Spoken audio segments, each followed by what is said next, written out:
నేతాజీ సుభాష్ చంద్రబోస్ గారు స్థాపించినటువంటి all India forward block party 85వ వార్షికోత్సవాలను నల్గొండ జిల్లాలోని మిర్యాలగూడ నియోజకవర్గ హెడ్ క్వార్టర్ లో ఈరోజు టీయూసీసీ జిల్లా కన్వీనర్ ఎండి జలీల్ గారి అధ్యక్షతన ఈ యొక్క వార్షికోత్సవ వేడుకల్ని నిర్వహించడం జరుగుతా ఉంది। ఈ యొక్క కార్యక్రమానికి జిల్లా ప్రధాన కార్యదర్శిగా మమ్మల్ని ఆహ్వానించినందుకు వారికి ప్రత్యేక ధన్యవాదాలు తెలియజేస్తా ఉన్నాం। అదే విధంగా నేతాజీ సుభాష్ చంద్రబోస్ గారు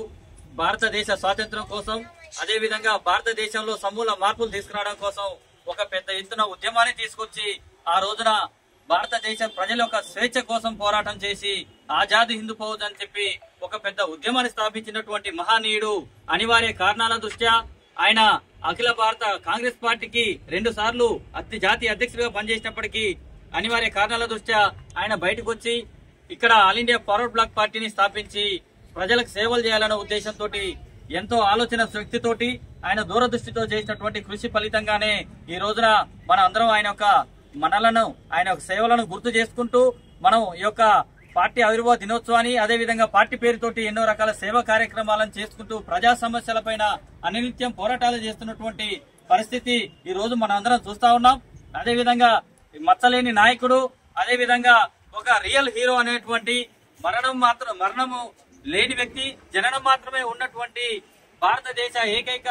స్వాతంత్ర సమర యోధుడు ఈయన నేతాజీ సుభాష్ చంద్రబోస్ గారు। అలాంటి వ్యక్తి యొక్క మహనీయుడి యొక్క పార్టీలో ఈ రోజున ఇంతమంది ప్రజలు పనిచేస్తూ ఆయన యొక్క ఆశయ సాధన కోసం ముందుకు కొనసాగుతున్నటువంటి విధానాన్ని చూస్తుంటే మనం హర్షించాల్సిన పరిస్థితి ఉంది। అదేవిధంగా భవిష్యత్తులో కూడా ఈ యొక్క పార్టీ నిర్మాణాన్ని పూర్తి స్థాయిలో చేసి సంస్థాగతంగా నిర్మాణ పరమైన ఏర్పాట్లు చేసుకుని ప్రజా సంఘాలని పార్టీని నిర్మాణం చేసుకుని దాన్ని ముందుకు తీసుకెళ్తూ ఈ యొక్క ఆల్ ఇండియా ఫార్వర్డ్ బ్లాక్ పార్టీని భవిష్యత్తులో దీన్ని ఒక అతీతమైన శక్తిగా ఎదగడానికి కృషి చేయడానికి మేము ప్రయత్నం చేస్తామని ఈ సందర్భంగా తెలియజేస్తా ఉన్నాం। గతంలో కూడా ఎమ్మెల్యే ఎన్నికలలో కూడా పూర్తి స్థాయిలో అన్ని చోట్ల కొన్ని చోట్ల ప్రయత్నం చేసి కొద్ది గొప్ప ఓట్లతోటి ఓడిపోయినటువంటి పరిస్థితి ఉంది। అయినప్పటికీ కూడా మొక్కవని దీక్షతోటి ఈ యొక్క పార్టీని నిర్మాణం చేసుకుంటూ ముందుకు కొనసాగడానికి మేము ఏ విషయంలో కూడా వెనకడుగు ఏమని చెప్పేసి ఆయన ఆశయ సాధన నిలబెట్టడానికి మేము శాయశక్తుల కృషి చేస్తామని చెప్పి తెలియజేస్తూ ఈ అవకాశం ఇచ్చినటువంటి జిల్లా కమిటీకి అదే విధంగా ఇక్కడ పాల్గొన్నటువంటి ప్రతి ఒక్కరికి